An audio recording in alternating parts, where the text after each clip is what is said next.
Hello Year 11 and welcome to today's lesson, which is on sets and Venn diagrams.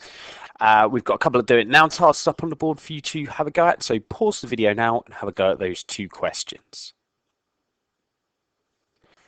So I'm going to go through the answers to those two questions for you. So the first one, the probability of rolling a 5 on a biased dice is 0.15. Shane rolls the dice 200 times. How many times would he expect not to roll a 5? So if the probability of rolling a 5 is 0.15, the probability of not rolling a 5 when he rolls it is 1 minus 0.15, so 0.85. To work out the expected number of times that would happen, you'd multiply it by the number of times that he does it. So it's 0.85 for the probability, multiplied by 200. At that point, as you see, fine to use a calculator for this, to save time on this one, gives you an answer then of 170. So 170 times he'd expect not to roll a 5. Question B here, it says the fourth number of a linear sequence is 9 and the sixth number of the sequence is 17. You're asked two questions. What's the first number? What's the nth term rule for the sequence? So what we've got here, that's our first, second, third, our fourth number is 9, and then we've got 17 as our sixth number. Now we're told it's a linear sequence. This means it goes up, it either increases or decreases by the same value each time. So to go from 9 to 17, let's add 8, and it increases 2 spaces. So just one space, we're going to need to go plus 4. Meaning that missing value there is 13, and then plus 4 again will take you to 17. So going back the other way, we need to subtract 4 at each point. That gives you 5 as the third number, subtract 4 again, 1 as the second number, subtract 4 again, negative 3 is the first number. So the first number is negative 3, and the nth term rule for the sequence, well, it's going up in 4s, so it's going to be to do with the 4 times table. So we're going to have 4n is part of our rule, and that would be 4, 8, 12, 16, 20, 24. And how do we go from that back to our original sequence? Well, to go from 4 to minus 3, we'd subtract 7. 24 to 17 would be subtract 7, and it'd be the same for any pair there. 12 to 5 is subtract 7, 20 to 13 is subtract 7. So our overall nth term rule for this sequence is 4n, because that's our sequence at the bottom, and we have to take away 7 to get to our sequence in the middle. So couple of do it now questions there on a couple of other different topics away from what our focus is for today, just to bring those back to the front of your mind. So our main focus, as you can see today, is sets and Venn diagrams. Looking at, can we use set notation and can you use set notation with Venn diagrams? We're going to go through this. I'm going to talk you through a few things, and then after that, you've got a task. There's a choice of tasks for you to do on Go for Schools, depending on where your level of confidence is. So to define sets, we use this funny sort of symbol here. On the computer, I've used that symbol. It's more sort of like that. It's kind of a backwards 3, and it refers to what we call the universal set. And that defines the set of everything that we're looking at. And if we thought about it in probability, it would be the sample space. So here, we can then use letters to define a subset. So the one at the top, we've got the universal set is the facts of 24. So if we were dealing with this question, we'd say that the universal set contains 1, 2, 3, 4, 6, 12, 8, because I missed that out there, and 24. That would be our universal set. Notice that we use these curly brackets to indicate the members of the set. Now, we then use letters to define a subset. So we define our universal set first, that's everything we're looking at. And then we might have letters to define a subset, which is part of the overall set. So for this one here, we've got the universal set, are the integers from 1 to 10. 1, 2, 3, 4, 5, 6, 7, 8, 9, and 10. So if A is the odd numbers, it's not every odd number in existence. It's just the odd numbers from our samples, from our universal set. So here, that's 1, 3, 5, 7, and 9. Like I say, it is a subset because it's part of the main set. If we looked at our factors of 20, again, taking them from the subset, they always come from the universal set. They're not coming from any other subset here. So the factors of 20 would be 1, 2, 4, 5, and 10. Notice that although 20 is a factor of 20, because it's not in our universal set, we don't include it in the subset. And then going down, we've got second question here. So first off, this one, we'd have to define our factors of 30. If you want to pause and have a go at this, that would be a good time. For our factors of 30. And you can rewrite, like I say, rewrite it out, show you, actually list them out. The factors of 30, so we've got 1, 2, 3, 5, 6, 10, 15, and 30. And then again, our subset is from our universal set. So the odd numbers here are 1, 3, 5, 15.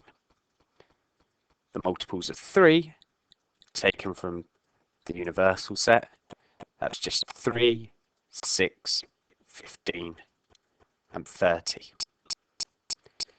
So when we're talking about sets, we're looking at groups of numbers, or sometimes letters, sometimes other things, but a lot of the time you'll see them grouped as numbers. And then we define a universal set by using this sort of backwards curled 3. We use curly brackets to show the parts of a set. And when we talk about the parts, they're officially called the elements of a set. So this bit in the middle here, the universal set has the elements 1, 2, 3, 4, 5, 6, 7, 8, 9, and 10. So that's universal sets. Then we have subsets. Our key notation, that little backwards E with a bit of a curl on it, means is an element of. You'll notice with that one, it's got straight at the top, and it's sort of written as a backwards C with a line straight across, whereas the universal set is written more as a curl on it. And then we got those curly brackets to represent a set of values, and that curly backwards 3 means the universal set. So here you'd read that sentence as 3 is an element of the universal set. So we talk about sets, and we can often write them in a list, but the most usual way to show them is in a Venn diagram. So this here, our universal set is defined as being 1, 2, 3, 4, 5, 6, 7, 8, 9, and 10. A is the odd numbers, B is the factors of 20. So we've already worked these out. This is one that we looked at a couple of pages before. So I'm just going to copy that across now so that we've got that here to save me writing that out again. I've missed out a curly bracket when I've copied it across, so I should just draw that in. So when we're filling out a Venn diagram, it's best to start from the inside and then work our way out, because then it means that we don't try and put something in and then realize it should have gone somewhere else as well. So the first thing we want is anything that fits in both A and in B. So the number 1 is in both lists there. 2 isn't, 3 isn't, 5 is, so that will need to go in the middle bit as well. Nothing else appears in both. Then we fill in members, the remaining members of a subset. So we've got A should have 3, 7, and 9.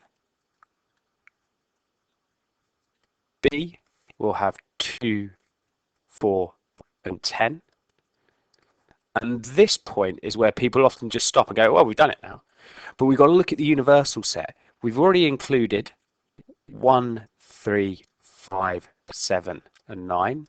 We've also included 2, 4, and 10, but 6 and 8 don't aren't included in either of our subsets, but they still need to go on our Venn diagram. They should go outside, and it's good practice just to write them on the outside. Rather than spread them all around, keep them sort of together. It makes it easier for whoever's looking at it to check to make sure you've included everything. And it's really important to have that. Now here, you can see I've got each number and they only appear once. I don't ever duplicate a number, because if a number would be in both B and A, rather than appearing in both of those individual bits, it should appear in the middle. So we talked about sets, we talked about subsets, we put them in Venn diagrams. We then have something called the complement. And the complement of a set is the set of everything not in it. And we usually use that when we've defined a universal set and a subset. And we write it with an apostrophe. So here, my universal set are the numbers 1, 2, 3, 4, 5, and 6. If set A is 1, 2, 3, 4, the complement of A, often called A dash, is 5, 6. They're the numbers that aren't in A, but are in the universal set. So they have to come, whenever we talk about complement, it still comes from the universal set. And on a Venn diagram, you'd see that's the white bit on that diagram is everything that's in A. The red bit is then everything that's not in A. It includes things that are just in B and things that aren't in A or B at all, but they're still in the universal set. Now we've got a couple of other key bits of language here. So we've got the union. So we've had the complement, and now we're talking about the union. The union of two sets is everything that is in either set or that's in both of them. So the European Union includes every country that's in it. It's a union. If it's included, it's including every country that's in it. So in the example below here, the union of A and B would be everything that was a factor of 20 or an odd number, because that would include or both. So it's a factor of 20 or it's an odd number, or it's both a factor of 20 and an odd number. And we write it as A, and then this U shape, it's not quite a U, written out, we'd write it as A, and then the U is slightly wider and often goes a little bit higher just to make it clear it's not the letter A union B. And we can find that as everything inside the circles on a Venn diagram. So I shall highlight that here. So we've got the union is everything inside the circles. And you can see as I've written it, when I've written it on the board, each time I've written union, I've written with a horizontal line going underneath, because it stretches all the way across. It goes across. It includes everything inside, but it doesn't include the values outside of the circles, and I'm just going to shade in this whole circle. So this is the union. It's everything inside our two circles, because that's everything in there is either in A or it's in B. It's included in the union. If you think of a marriage, it's the union of two people, and they bring together, when they get married, they bring together everything each of them has. So if you think they got married and they moved in together, that would be 3, 7, and 9 might be belongings that A has, 2, 4, and 10 might be belongings that B has, and 1 and 5 are belongings that both of them have got. They've still got those things that belong to both of them. 6 and 8, they're things that neither of them have got. So it's the union covers everything inside. We then have the intersection. And the intersection of two sets is everything that is in both sets. So it has to appear in both sets. And the intersection of two lines is the point where they cross over, and it's the same here. In this example, the intersection of A and B would be everything that was a factor of 20 and an odd number. So it's got to be in A and in B. And so it's only this little bit on the inside, and we call this the intersection. Now when we write that with a Venn diagram, when we write that with set notation, as you can see on the left here, it's written with this upside down U. So union is quite easy to remember because it looks like a U. The word union begins with U. Intersection looks a little bit like an N, and it's helpful to remember that it's the opposite. And if you look at it as a word here, you see it begins with that I, which is sort of a straight line going up and down. And the middle there, it's just that line. It's that bit in the middle. Okay, and there are ways, you might not use that to help you remember it, but you might find it useful. Okay, so the intersection of A and B here would be 1 and 5. Now, I've given you a lot of information. This is all stuff that you should have met in year 10 at some point, and it might have been a while since you've looked at it. Now, if you're very confident with the sets and Venn diagram stuff here, then you don't actually, I'm happy for you to choose not to spend any time working on it this lesson, provided you also did the work on function notation last time earlier in the week. Then if you are very confident and you worked on function notation before, then you should continue with this video to practice the skills on function notation. If you need to practice your skills with sets and Venn diagrams, so the stuff we've seen, you're like, I'm not so confident with that, I need to work on it. Or you feel confident in it, but you haven't done the work on function notation, so you've missed that out, then you should work through the sets and Venn diagrams worksheet on Go for Schools. So you need to go to Go for Schools, and do the sets and Venn diagrams worksheet, and then send that to me, send your completed work to me over email. Now, like I said, if you're working on function notation, I'm going to continue this video just to do a brief reminder and show you a little other way to do what we were doing last time. So we were looking last time with function notation, doing inverse functions. So we were looking at inverting it, and last time out, we remembered that the inverse function we'd write with f minus 1 of x. And that's what we wanted our answer. And we said we could change the subject of the formula. Now, you'll see, and I'm going to link you at the end of this with a card at the top of this video to another couple of videos that show a few more examples. That generally, instead of leaving it as f of x's and f minus 1 of x's, that generally we'll typically write it as like y equals 2x minus 3. Now, I want to make x the subject here. So to invert it, I would add 3 to each side, which would give me y plus 3 equals 2x. Then divide by 2 on each side to give me y plus 3 over 2 equals x. And then when I do my inverse function of x, I'm taking the one on the left-hand side, but replacing y with x. So it becomes inverse function of x is x plus 3 over 2. And I can use the same approach over here where I've got g of x is equal to 3 over x minus 1. I can say that y equals 3 over x minus 1. I can multiply both sides. Sorry, I would add 1 to both sides first, wouldn't I? Yeah, that's what I would do there. I'd add 1 to each side. Whoa, I'm not sure what's going on here. It doesn't want to work properly. Gonna just have to start writing that. Oh, there we go. Just add 1 to each side. I could just edit this out on the video, but we'll just leave it in. Show that technology isn't always my friend here. So y plus 1 equals 3 over x, times each side by x to give me x brackets y plus 1 equals 3, and then divide by y plus 1 on both sides to give x equals 3 over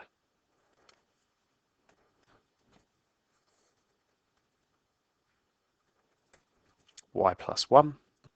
And then when I write my answer, so inverse g of x, g minus 1 of x, then becomes 3 over, I change the y, I put an x in. Now at the top corner, you should now see a couple of links to 2 other videos on how to find inverse functions and how to work with those. And you'll then need to do the work on Go for Schools. There's 2 different worksheets. One's slightly easier.